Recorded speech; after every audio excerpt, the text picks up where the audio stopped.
Set 7 is almost upon us. Gibby and Ian here. We are going to break down a tier list for you all of the legendaries from this set and what ones we think are going to slot directly into meta decks, might make their way into some new spicy decks, or should just be kind of put in the backseat and forgotten for a while because they're just not strong enough.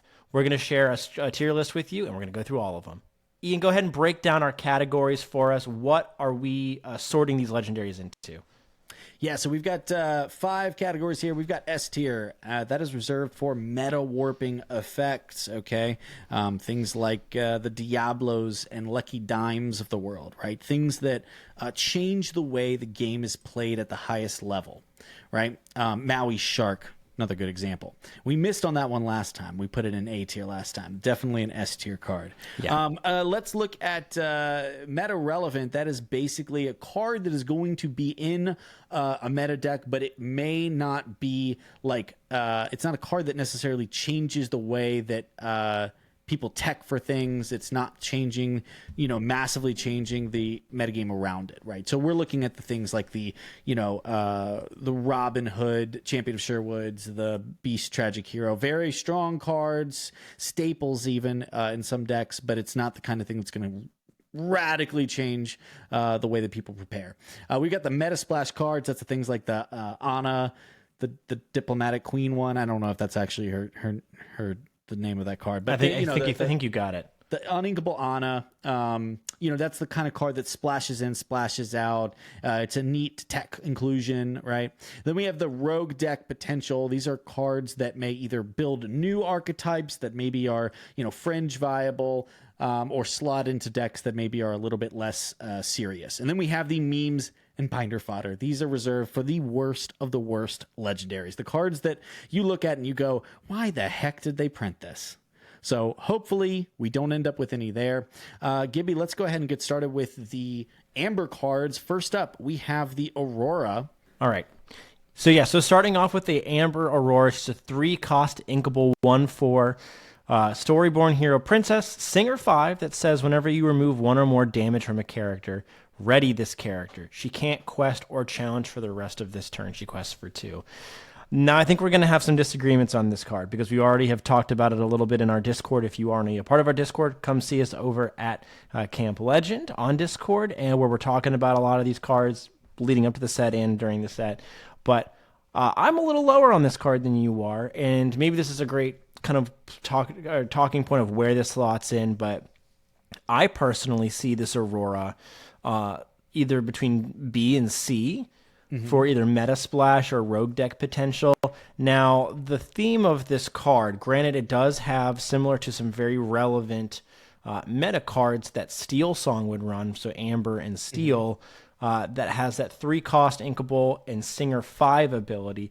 The back half of the text that kind of separates it from some of the other options like an Ariel or like a Gaston, being it readies when you're healing characters. That isn't something that is really done a lot within the traditional Steel Song build. So that, I think, is where the conversation happens of, does this fit into a different deck and therefore kind of make its way into more of a Rogue Deck potential? We haven't really seen a whole lot of meta healing decks make its way through thus far through sets 1 through 6. Some people believe that this Aurora is actually going to, or could compete for deck space in traditional Steel Song, despite the healing ability being what triggers the readying, because of how well it quests and maybe a more durable stat line than some of the other already existing 3-drops that are within Steel Song. My personal opinion is that there are some existing cards like Gaston and Ariel that I would rather run. So I think I am okay with putting this in C personally as a hot take maybe, but I would love to hear your thoughts maybe where you see this card. Yeah, so Ariel is an interesting one. I look at Ariel and I do not think it's a fantastic card, but I do think that there are a few reasons where it could be splashed into Steel Song as opposed to something like a Gaston. Ariel is not going anywhere. Let me be very clear. That's not what I'm saying. But I think that there are builds where you only run Ariel as that Singer 5, and instead you run a lot of shifts. But there's also You mean Aurora? No, I mean Ariel. Okay. So Ariel is the only Singer 5 in that deck because you run a lot of shift lines, right? So a 1 to a shift 3, so like the Robin Hoods and the Queens or the Simbas, right? But there's also variants out there, and some which I've seen played to pretty high success, which it also include Gastons. And this is where I feel like it fits into the meta splash. Because if you're willing to run a Gaston, which is a 3/3 body that quests for 1, and is just in there because it's a Singer 5 to help you like unstick yourself into like a whole new world song, right? Like you're trying to like sing that whole new world, even if your 1-drops get blown up, right? Gaston's edge is the 3 attack where he can't be brawled, but his downside is that he only quests for 1, and he has 1 less defense than Aurora, and Aurora offers you the ability to quest harder, and more importantly, you have the 4 defense where you can run into things and take 3 damage on yourself to then Rapunzel, which would then ready it so that you could sing with the cards you just drew. It's not perfect, and I don't think it's going to be a staple card. I don't think we can put it any higher than B tier, right? But my pitch is that I would not be surprised to see some Steel Song variants that decide, man, I don't want to be playing the shift lines because I can't guarantee that my Robin Hood, or my Simbas live, especially with all these bells out there where it's going to force them to just stand there and do nothing. I want to get some Singer 5s out, and I need some reinforcements alongside the Ariel. And so if the same reason people sometimes run Gaston, my thought is that people might consider Ariel. So that's why I pitch it on the Metasplash. Sure. Yeah, and to me, the unknown of what will be the right decision or what decision people will favor kind of between that Gaston and Ariel. They have the Singer 5 commonality and they are the same cost in inkable state, but they do very different things or they fit very different molds within that slot. So yeah, I think we're comfortable putting that at Metasplash, and then it'll be time will tell how the player base reacts to the different variations through testing about which one kind of fits better, either from a playstyle perspective or just around the rest of the choices within that Steel Song deck, if it's going to be that way.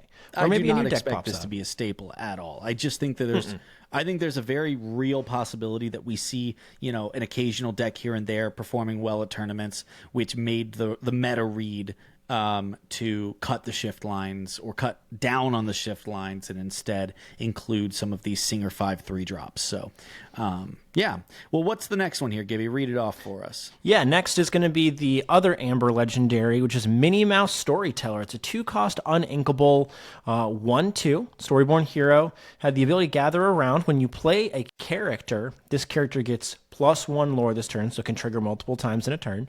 And whenever this character quests, chosen opposing character loses attack equal to this character's lore until the start of your next turn. So the more characters you're playing onto the board, the more Minnie Mouse is going to quest for. And then when she does quest, that's the amount of attack that you're going to reduce a character by until the start of your next turn. So it's an ability that kind of both abilities kind of work off of each other. To me, this is very much what seems to be an aggressive based card. I mean, you're going to be wanting to play out multiple characters per turn. If you're looking at something like an Amber Emerald aggro deck or an Amber Emerald aggro or Amber Amethyst aggro are probably the two most, path forward decks I see that could run a couple of this card. I think this could be meta relevant. Interesting. I think this could be meta relevant. I think the uninkable tag is really preventative in this deck. Aggressive decks really struggle with their uninkable count. And the flexibility to always be able to afford and play out multiple units is really important to not miss a turn, slow down on a turn. While this is a low-costing card, I do think this could be good in a very aggressive deck. So maybe a meta splash. Yeah, I feel more comfortable with that. Look, because let me pitch you on the concept of like, is this better than Piglet? Like, I don't see a world where you're On because curve, it doesn't it's have not. a native questing number. If you don't play a character after this is on the board, it doesn't get the questing, right? It also is uninkable. It dies to baby Sisu. You know what I mean? Like I'm like, I feel like the only world where this enters the deck is after you've already jammed in the other better 2-drops out there, the Bonsais in Emerald, the Piglets already in Amber, the Smees in Steel. So like I can see, you know, a couple copies maybe in a deck that just goes like stupid low to the ground. But like I think feel what like this can be card a does staple. do versus a Piglet, I think the difference here is that Piglet is more of a good early burst option when played on curve, and I think that's the vacuum to consider here. What happens when you play this card on curve? I think Piglet is the more reliable and better burst option for an aggressive deck because it's going to gain you that guaranteed 3 lore, assuming you're 1-drop and you play a 3-drop or multiple cards on turn 3. What Mini does, though, especially if you plan on following Mini up with one of your 3-drop bodyguards in those aggressive decks, like something like a Baloo or even a Donald Duck, I think she protects the bodyguard and protects your board state going into your midterms of turn 4 and turn 5. At that point, you'll have more ink. You'll be playing most likely multiple cards, gaining close to what the value of a Piglet would be, and you are maintaining a wide board state. So I think they fit a little bit of different molds. I don't know. My problem with this is the uninkable. Like I think this would be for sure adequate card, but like the idea that if you play this on 2 and you want to follow up with a 3-drop, it quests for 1 and it gives -1 attack. There are better cards than that. That are inkable that we don't play. You know what I mean? Like we don't play the Vanellope 2/2 for 2 that's inkable that gives -2 attack when she quests, right? Like, so like this card being a 2/2 stat line, I think would have totally been fine too. I think it's also it being super weak. It's just that like if you play this, you have to play 2 characters to make this worth it. And if you are ever in a scenario where you have to just play a 3-drop instead of like a 1 and another 2, this card isn't good. Like it's actively bad and worse than everything else in the game for that price. So like that's my thing. Like again, I see your pitch for like scenarios and when it's good. So I can see like, okay, maybe some super low to the ground aggro like Amber, Amethyst jams 2 copies in a deck. But I feel like we can't promote it any higher. I'm totally fine with that. Give me your read on Donald Duck, this sorcerer here. So 7 cost, uninkable Donald Duck, flustered sorcerer, ally and sorcerer in Dreamborn. 5/6, quest for 3. When an opponents need 25 lore to win the game. What a unique ability to be adding to Lorcana. Very cool. And one that has created quite a bit of buzz amongst the community. I think in general, the art and the idea behind the card and the enchanted version of it are all super cool. Might be the enchanted chase of the set, depending on if you plan on playing this card just because the art is so cool. Yeah. I'm really stuck with this. I really am. Like, so the condition of your opponent needing 25 lore to win the game immediately comes down as soon as Donald does. But it also goes away as soon as Donald leaves play. Yep. And now there are half the games that you're playing where even dropping Donald down on turn 7, if your opponent has 4 characters on board, if they've essentially already won the board fully and they've cleared your cards effectively, there's a very relevant scenario where Donald doesn't matter. And they still get to 25 anyway on that same turn, and playing Donald is just a waste of a card slot. Yeah. He's also an inkable, so he's going to be very tough to get out of your hand. I am thinking, personally, I think he's some rogue deck potential. I agree. I just don't see a meta deck evolving that plays around the idea of delaying your opponent. You don't win by delaying your opponent, you win by getting to 20 lore. And I think there is maybe a rogue deck where you can lock an opponent out with some things that Amethyst has got. like Elsa's Palace or some of the other force exertion tools that are coming out. But maybe he's a couple cards splash in a rogue deck that runs like the new high cost Teika that can stop your opponent from questing by force exerting their things and like really stopping them from getting to the finish line. But it just doesn't seem reliable enough. I think the challenge here with this card is, so there's two layers to this. One, first off, I agree. I think the best we can put it is rogue deck potential. I mean, like, I guess I can imagine a world where like a deck like Blurple, you know, slaps one copy, maybe two.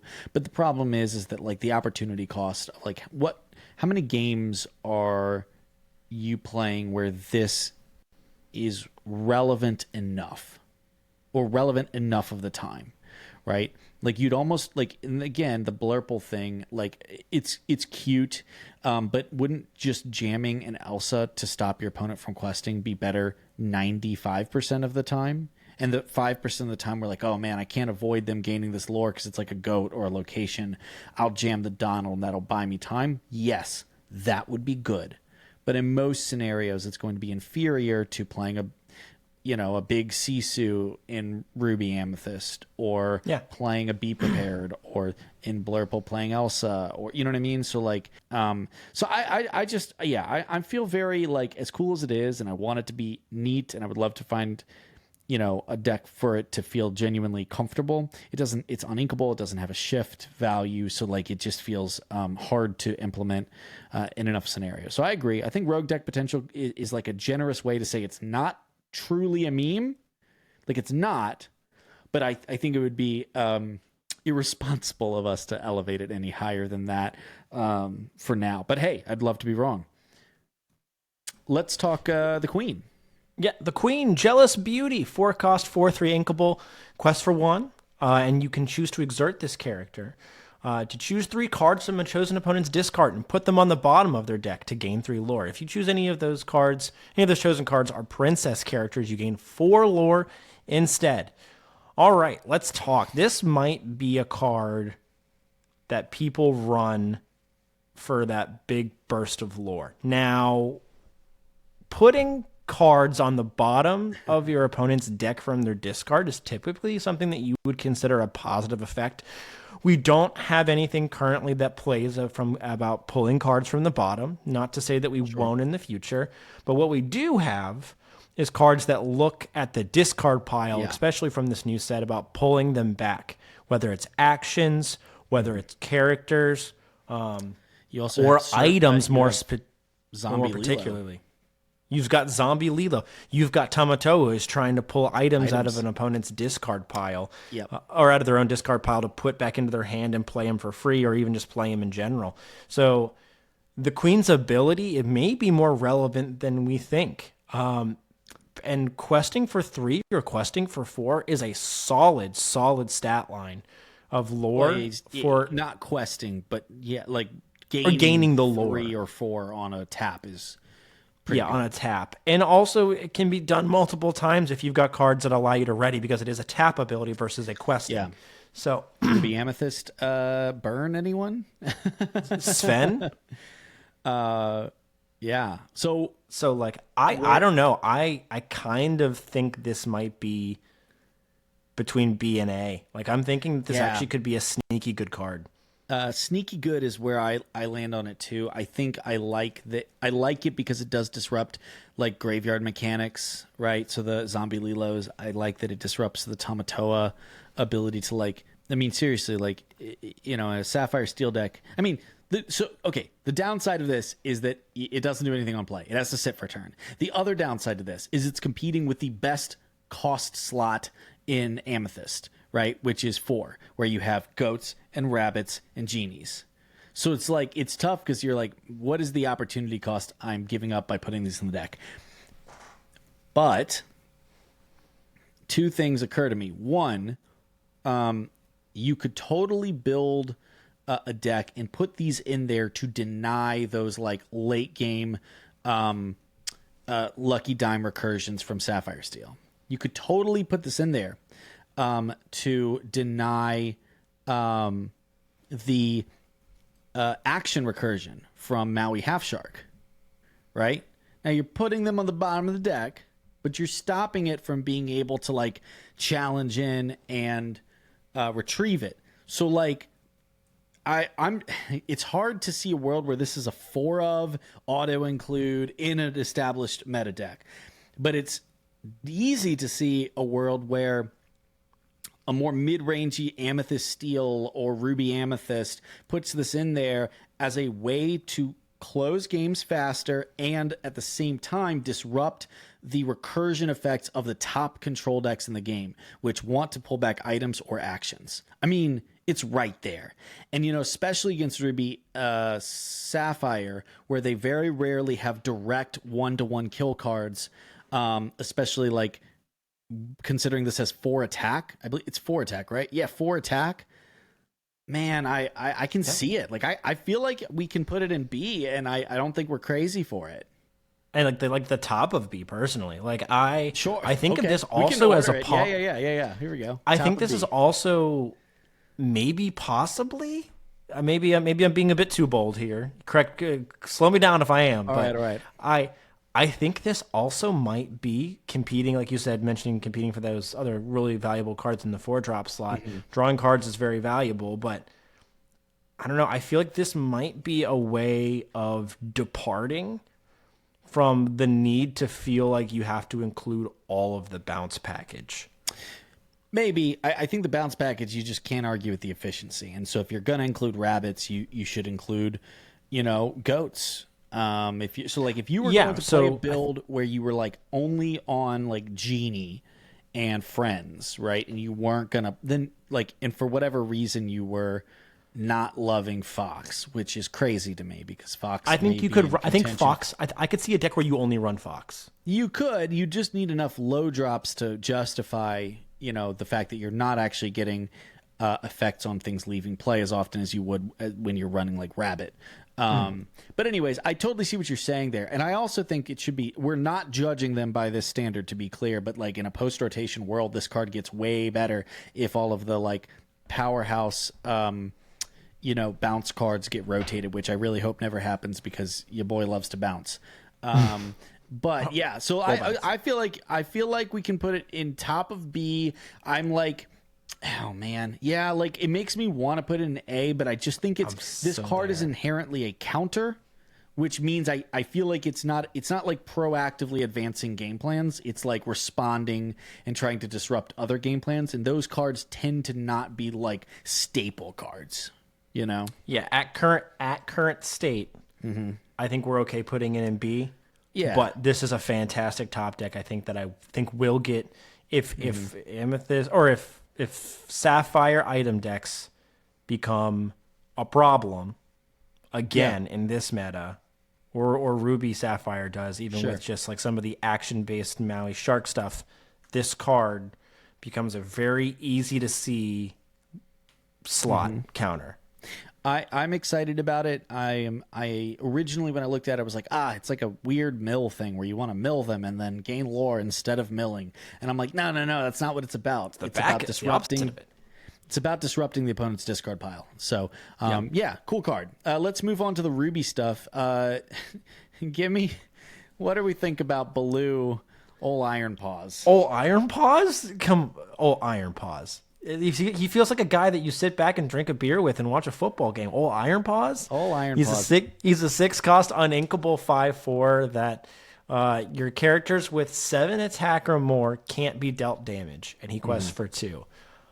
This feels like maybe the most unapplicable of the legendaries coming out this set in terms of how often his ability is going to trigger. Yeah. Unless you find a really, I mean, I think I don't think there's a better color that he could be in than Ruby. Maybe Steel, just because of the amount of like high cost cards that you end up playing in Steel sometimes in those decks. But Red tends to have the best control tools. So he was a control card where you're getting out multiple cards that could possibly have 7 attack, but. Binder fodder for me, man. Unfortunately, and I hate to say that because I like Baloo. Yeah, like he's gonna be a card you're gonna open a pack and see the legendary symbol at the bottom of it and go, oh, it's Ol' Iron Paws. Yeah, you know, man, there's so much with this card that could have been done right. I think even if this card was a 5 cost, you can play it and then set up your Maui Shark and protect it, right? Oh man, now if you want to kill my Maui Shark, you have to first, well, if you want to deal damage to my Maui Shark, you first have to get through my Baloo. So imagine if you were able to go like Baloo on 5 and Maui Shark on 7, and then you run the shark into something and it doesn't take damage. Oh man, and then if they want to swing back at it, don't matter, it doesn't take damage. You got to get rid of Baloo first. The problem is that that's the only interaction that it has any merit. And the opportunity cost of including this in a deck just to protect your Maui Shark, I do not see players doing it. I just don't. I don't see it happening at all. He doesn't even protect undercurving. Or if he I don't know, if he protected himself in some way, shape, or form. But you have to find a way to buff him. There's very few cards that have more than 7. And the cards that do are already in decks where by the time they're slamming dragons and sharks, you've already secured the board, and those threats are very difficult to deal with outside of the mirror. And if you're in a mirror of Ruby Sapphire, they don't deal damage outside of challenges. They can still kill from, playing dragons or B preps or whatever. So I just think this card is I'm like, what are we doing? What are we doing with this card? It's a bummer. I like Baloo. Can we show Baloo some love? It's just, I think it's pretty bad. This is Steel Gantu level bad. Yeah. I mean, well, no, I don't think it's quite that bad. I wanted to see if you'd go that far. No. I just, look, I just laid out a use case for it. It's just a clunky, probably not worth it use case, right? Just probably not worth it. Maybe in a post-rotation world where you don't have any of those other good cards and you're just trying to run the deck off of Maui Shark, then Baloo can go with it. But I mean, they come down at the same time. They come down at the same cost. Mm-hmm. So you don't even have that use case. Yeah. Well, let's leave it in memes and binder fodder. I just really don't think you can make a case for it. Tell me about Radigan. Radigan, 4 cost, 3/3 inkable. Storyborn villain. Whenever you play an action while this character is exerted, gain 1 lore. Okay. A little bit more realistic to see. You can accomplish that much more reliably than you can all Iron Paws. However, I still don't think the card is very good personally. Whenever you play an action, this card is exerted, gain 1 lore. You're probably not going to get he doesn't have an impressive or an oppressive stat line. Sure. He's probably not going to get multiple triggers off of it. He more multiple turns to trigger because he's probably just going to get cleared. He's probably just going to get cleared, and there's probably not going to be a whole lot to make about it. Maybe rogue deck potential. He's between C and D for me. I mean, I just don't see this card. I see the idea of the card, but I don't see it being good enough at this current time with how dense the card pool is, 7 sets in, to justify the slots. I'd like to put in rogue deck potential. I don't think this is a great card, but I do think that there's some weird things you can do with it. So notably, if you sing with it, you'll get the lore gain, right? Yeah. Because you exert to sing the song and then it goes into the bag. I'm pretty sure that's how that works. So I think that... But I think even then, let's say you were going to this is so hypothetical. Let's say you set up a board with 2-drop, the action, the Tigger Pirate, where he gets +1 questing for every action you play. You play Radigan, and then you do some sort of weird OTK where you chain a bunch of actions and cantrip them, sing songs, and you go okay, I have my Tigger, I have my Radigan, I tap Radigan to sing, I gain a lore, Tigger gains a questing. I chain a bunch of... I sing something with my 2-drop, or I chain an action here, and then I just cantrip a bunch of 1-cost blue actions, which there's a bunch of already. I don't know if there's an OTK in there somewhere, but there might be. And you could also potentially or you could run... You came back and chain ready... Tigger or something. This is so dumb that I'm wasting airtime on this, but I just think there could be something there. And whenever I see as something that gains lore multiple times in a turn, or can gain lore in multiple triggers, that raises an eyebrow for me. So like I feel like it shouldn't be in binder fodder, even though it probably won't see play. I feel like it's a step above binder fodder. Yeah. Well, maybe. Well, I mean, I'm just it's an unknown card and probably not one that's worth thinking a whole lot about until somebody like breaks it. And then and I mean, like I don't think that you can. I don't think this goes into like Ruby Sapphire Burn or Ruby Amethyst Burn because like you have more potent things that cost. Like you're not cutting Hiram or Grammatala for this, I don't think. And you're not cutting goats or rabbits for this. So like, let's put it this way.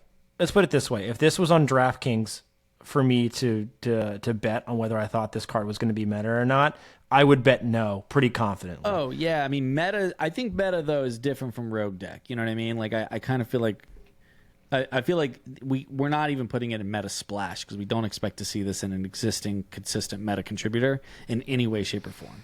But I do think that like it is a step above binder fodder where like you could win some games at locals with this. Yeah, you could surprise somebody who doesn't expect this card to come down. Exactly, sure. Yeah. So let's talk Lady Tremaine. Lady Tremaine, another 6-cost uninkable Lady Tremaine, but in a different color this time. We're going to Emerald. She is bitterly jealous. She's a 3/3 that quests for 2. She can exert to gain the ability return chosen damaged character to their player's hand. Then each opponent discards a card at random. So we've got a 6-cost uninkable 3/3 that we are basically a stat stick that's got not even a stat stick, but we've got a character. We've got a character now that we've attached. We don't talk about Bruno to. Yes, is essentially what we've done. Yes. Okay. She's a 6-cost 3/3 that doesn't do anything when it comes in. Yeah.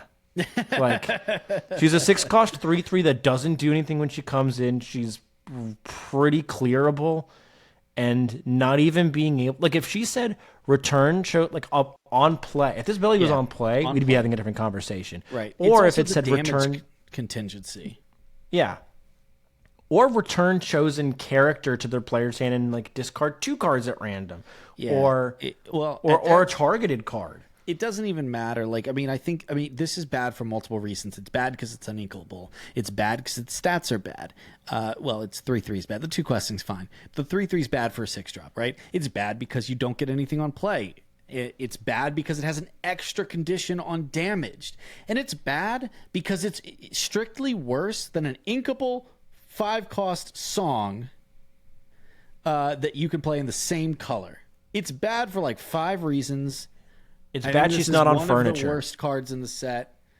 I just think, I mean, it's going to be cool in limited. Like, it might be cool in like draft, you know? I mean, I'd probably play this in a draft deck. But like, we're not talking about draft. We're talking about competitive Lorcana. And this is so far from relevant to me. You can't even stick her in a deck and say you're playing ladies on furniture because she's not even on any furniture. She's not sitting on any furniture. That's right. That's just a huge downside. Yeah. Send her to the depths. We recently, by the way, to the audience, realized everyone who says ladies in chairs is technically wrong, because Medusa is sitting on a table. So really, it's just seated ladies. Yeah, just seated ladies, not ladies on chairs. Furniture, as we've been calling it. Ladies resting their feet. That's right. Okay, let's talk Return of Hercules. And as one of the biggest and possibly only stands of this card, tell us why this should be above D tier. All right, I don't think I'm alone in this. To be fair, well, you don't. You're alone on this video on this, but I'm ready to hear you out. Yeah. So the Return of Hercules. Each player is a 5-cost inkable action that says each player may reveal a character card from their hand and then play it for free. Mm-hmm. Now, to be clear, just because it is relevant to the conversation, the way this would unfold if you do play the Return of Hercules is you and your opponent both reveal the card that you plan to play. Yours hits if you're the one playing the Return of Hercules, yours hits the board first, and then your opponent plays their card and resolves their card as well. So you as the player reveal and You reveal at the same time, but you resolve your character hitting the board first. So I think this card could be playable. My pitch for this card is being in the Return of Hercules being an emerald. I think this is an additional way to get out Clarabelle earlier, and continue to build your hand. Or I think there are a lot of unreliable, uninkable cards that are high cost, that have great abilities, that this could make relevant.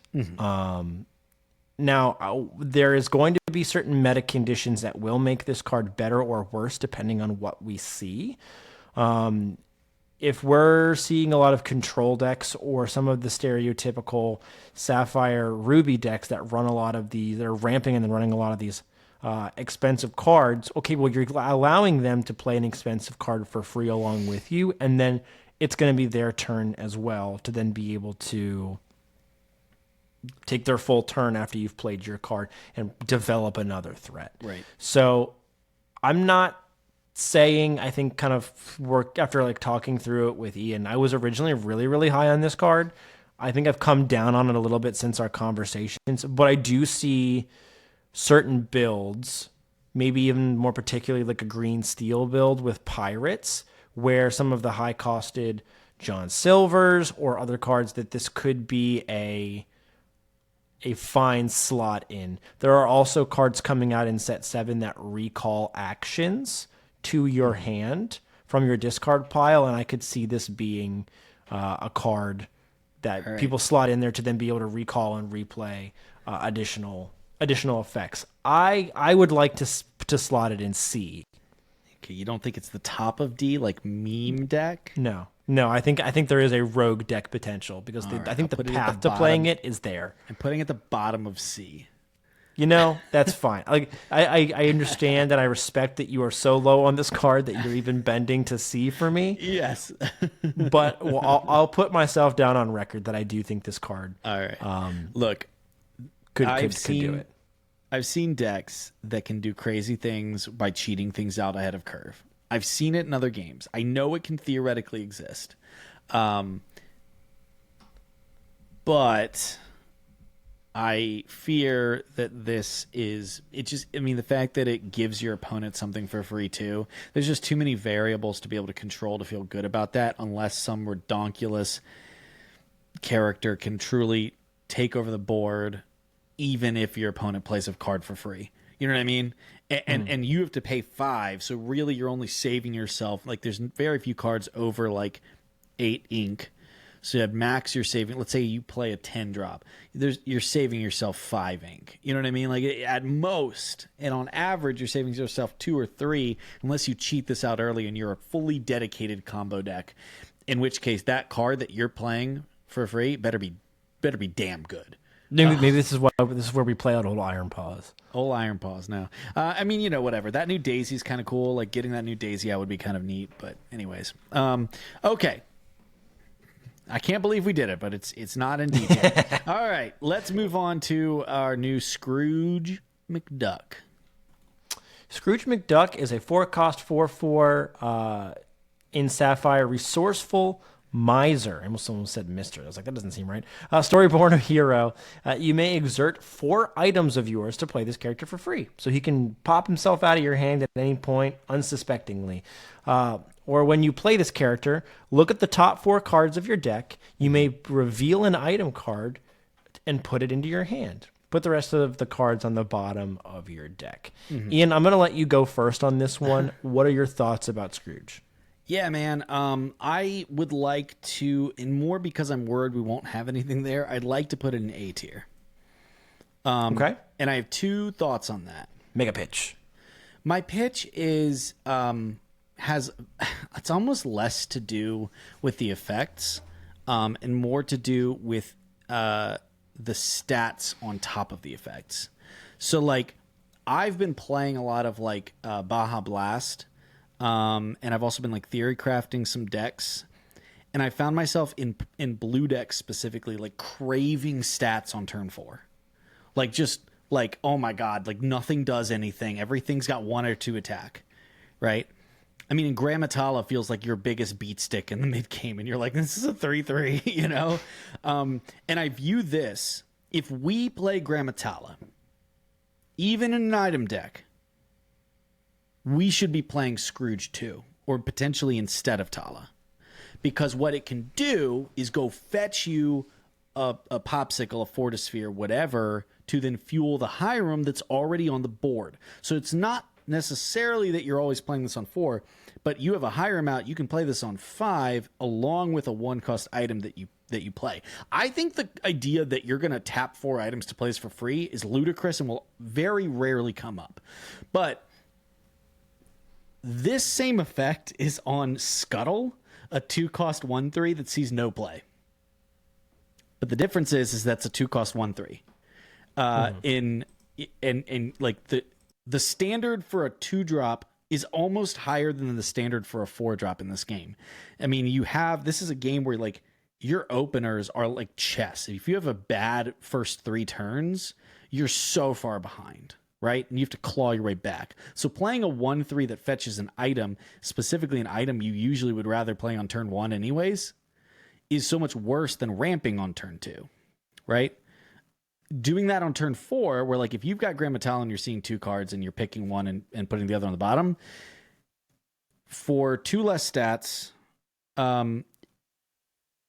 compared to this, where you have more stats and you're able to find specifically an item. I'm not saying it's better than Grammatala, but I'm saying it's a genuine consideration. And of course, let's not quibble about the fact that like sometimes you just need to go find that lucky dime, and this helps. So I mean, spoilers for the cards ahead, but I feel like this is the only card in the set that I feel like could even justify being predicted to be meta relevant. Like everything else feels like an interesting splash card or a cool rogue deck. You know, so like I feel like this is the only thing that could potentially be in meta decks consistently without warping the meta and being in that S tier. It's definitely not S tier. No, I don't think it's S tier. I'm between. I originally had this in my head before you kind of talking about it, and I think I still land here in meta splash. Personally, I don't think just for the sake of having something in the category, it's worth doing so.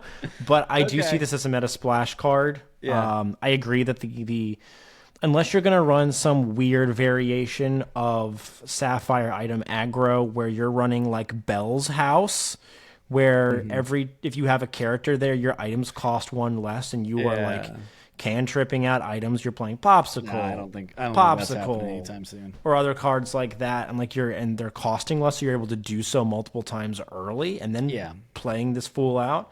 I don't think Scrooge is probably coming down a curve, unless you're just trying to get the ladder effect. Is cute with Sapphire Steel aggro. I don't know if it's better than other things. I mean, you've got Fortispheres and you've got Popsicles, but that's not going to win you a game. Probably not. I feel like it'd be better in like Sapphire Steel. Maybe there's a Triton.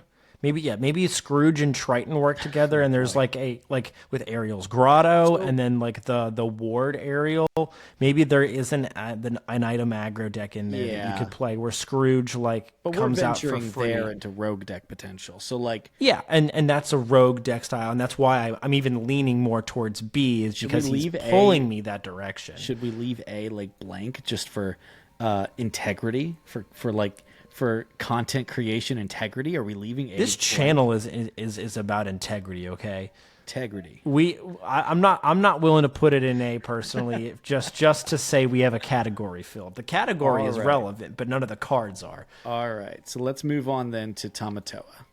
So we'll skip the A category and it's going straight to S. I mean, I think item decks in Sapphire with Ruby or Steel are going to be a force to be reckoned with. Yeah. They got probably the most synergistic package buffing from set 7, and Tamatoa is the pinnacle of that. So Tamatoa is a 6-cost, 4/5, happy as a clam, Storyborn villain, inkable, that says when you play this character, return up to 2 item cards from your discard to your hand. So you're dropping items early. That hasn't changed. You're dropping, if you can do it, Hiram on 4. That hasn't changed. Blowing up items to fuel more cards.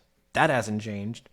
And then you're dropping Tamatoa on 6 with really solid stats, getting those items back to then be able to drop them again to then be able to fuel more card draw. Like Hiram just got a million times better because of Tamatoa. Sure. And then whenever this character quests, assuming he doesn't get blown up, which with 5 defense, he's probably not doing very reliably. Mm-hmm. And he's not going to be targetable by a lot of the Ruby tools that play off of having weak attacks. Whenever this character quests, you may play an item for free. So a reinvigoration of Lucky Dime being relevant, not having to pay for them. A reinvigoration of like finding other high cost items. Like there have been plenty of items that have come out where we've gone, it's just too expensive. Something like the Steel Chromacon, where you get to additionally each turn do damage to things. Yeah. It kind of, that was an item where you're like, okay, I see the effect being useful, but in what world am I ever going to take a turn off from my game plan to play this card? Mm-hmm. No. So like that's a good secondary option of maybe like splashing an item. You might play some more non-conventional, higher costing items, especially inkable ones. So if you don't have a Tamatoa out, you can just ink but if you discard them through either Hiram, if it's a cheap one, or if you discard it through some other effect, like, and this is where I think it's going to be the most relevant, but like through a Whole New World in a Sapphire Steel shell. I really, I mean, I think that it's hard to look at this Tamatoa and say it won't be in a deck warping the meta around it as a major contributor. And so like, It's funny, man, because this is the kind of card that makes me think a rotation might be coming, because it checks a lot of the similar boxes to the 8-drop Tamatoa, but without being the like Lucky Dime combo like finisher. And so it's like, it's odd to me that they would be like, let's basically do 2 Tamatoas. They're different, but they're very similar. You know what I mean? Like they're different cards, but they're doing very, very similar things, right? And that Tamatoa gets you 1 item back. This one gets you 2. That one quests for more, but this one gets you, a card for free, right? So like they're so similar that it's like, is this like a, hey, you're still gonna have a Tamatoa once rotation happens? Like that's like fueling my theory. But similar conversation to the Elsa that just came out that exerts one character versus 2, but is slightly cheaper. So right. And so I see this Tamatoa as being like, it's just hard to dispute that this will be really, really good. So we're putting it as our S tier meta warping card of the set. Definitely the best legendary in the set. But sorry to our steel guys down here. But let's have a fair conversation. Give them a fighting chance. Tell me about Bagheera, Gibby. Is there a good use case for Bagheera? One of my favorite characters. And most underrated characters, I think. I love Bagheera from Jungle Book. Yeah, I actually do. I don't know if you're alluding to you think that he's binder fodder, but I'm not alluding to that, no. Okay, I think I don't want to Bagheera, spoil your honest opinion with my opinions. So I think Bagheera is similar to like a Scrooge, where I think he's meta splash era. Being a 5-cost steel card for 4 attack, 3 defense, inkable, bodyguard, and then says during an opponent's turn, when this character is banished, whether through challenge or through action means, deal 2 damage to each opposing character. Yeah, I think that is a great effect to be on a card and on a bodyguard, so he's hard to ignore. He quests for 2, which is really great. I see him either closer to the top of B or even A for meta relevant.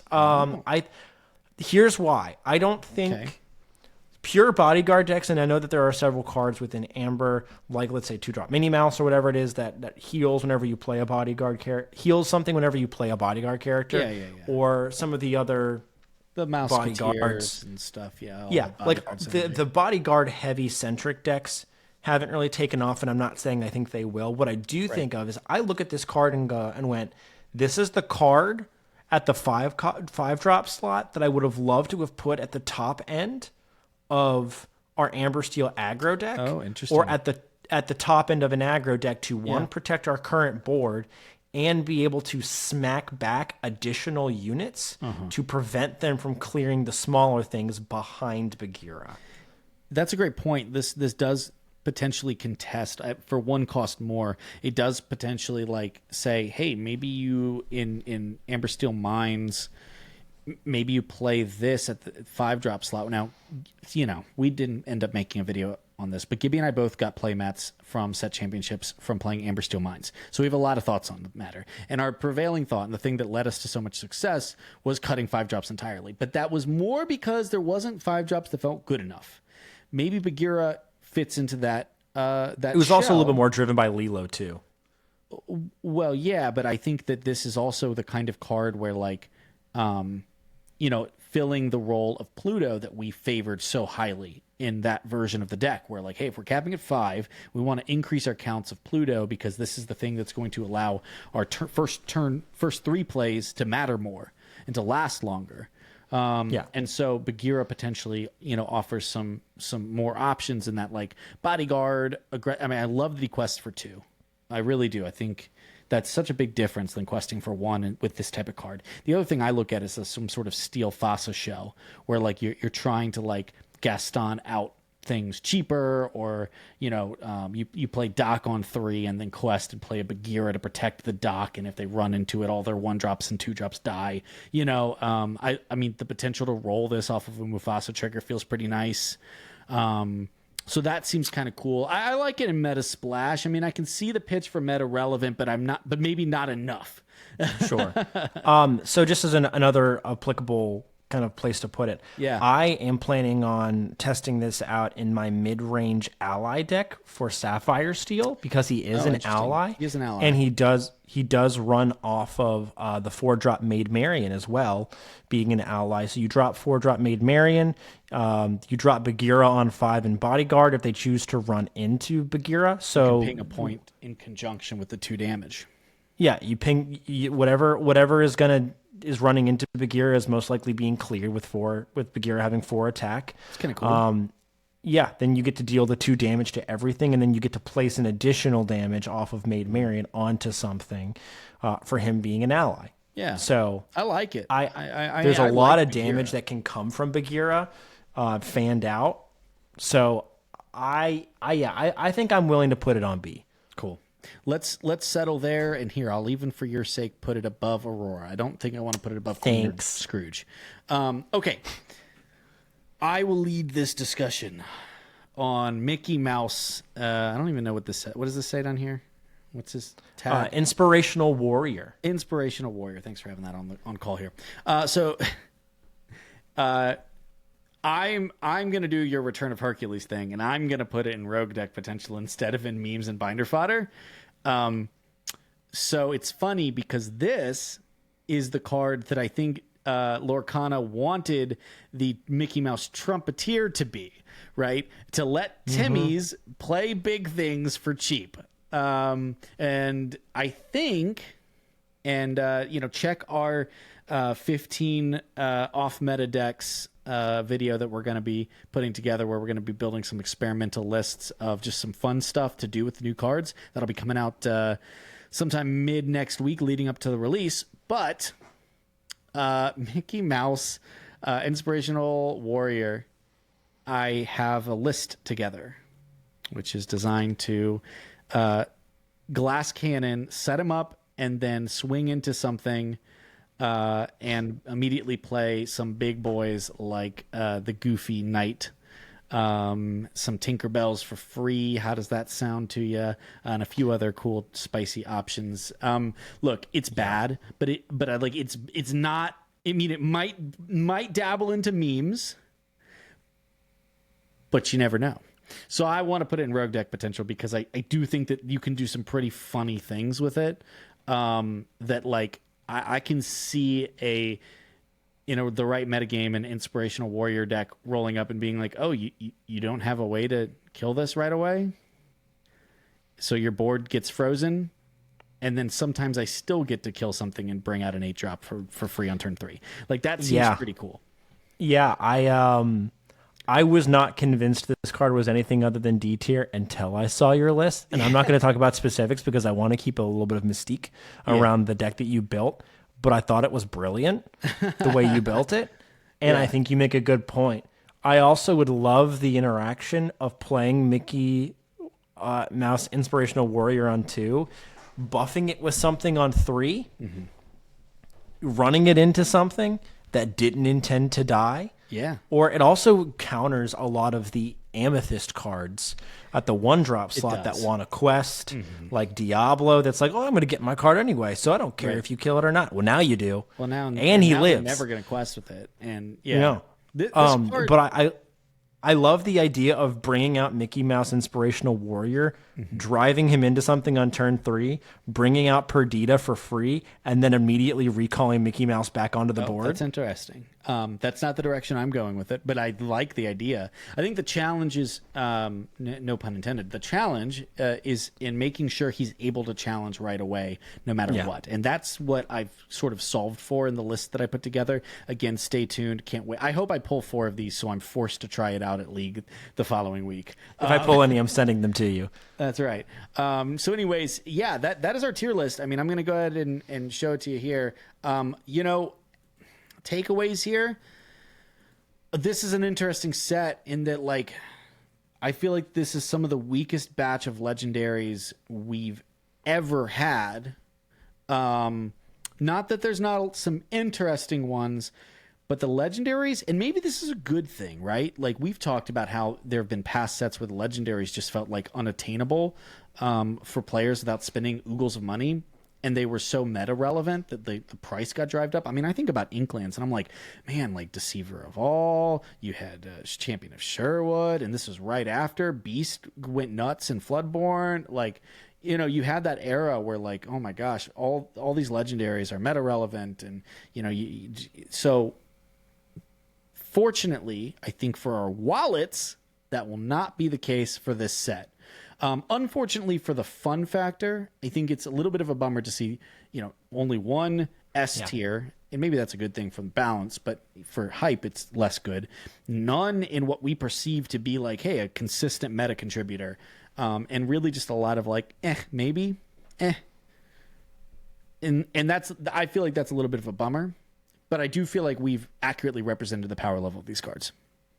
Yeah, I think this is actually going to make for the player base who's trying to obtain their whatever their personal chase cards are. I do think this is going to make buying packs a little bit more advantageous because the likelihood of finding the card that you're looking for versus some of the bigger chase cards that are going to be eventually blown up to higher prices on singles markets like TCG Player or Card Market. Yeah, like the rares or the super rares, you are a little bit more likely to find those cards by buying packs at the relative price point to that you'd be buying the card individually on the singles market. Totally. I think it's a healthy thing when and that's something that I'll shout out last set, to the devs, like, hey, look, one of the best cards in that set was the Genie, which was a rare, and people were able to get their play sets even though the card's like $20, so I think that's healthy, and I agree. I see what you're saying now, and I do think that, like, from a cost investment perspective, it's going to be easier to get people caught up and onboarded, because at this point, like, if they do decide they need some Bagheeras for whatever deck, they'll pay $5 or whatever a pop and then go backfill with, and be able to spend their resources, their in real life human resources, on getting older cards that are gaps in their collection. So yeah, great point, Gibby. Well, hey, thank you all so much for watching. If you kept with us this whole time, we appreciate that. We have the tier list down in the description. So if you want to make your own tier list and share it with us, pop in the Discord and, drop your personal tier list for these cards. We're happy to see it. And definitely stay tuned for more videos coming out from us about Set 7. We're so excited to dive into it. We're going to be doing tons of stuff, and hopefully post-release we'll be able to get some gameplay videos out for you too. All right, thank you all so much. Take care, and we'll see you on the next one.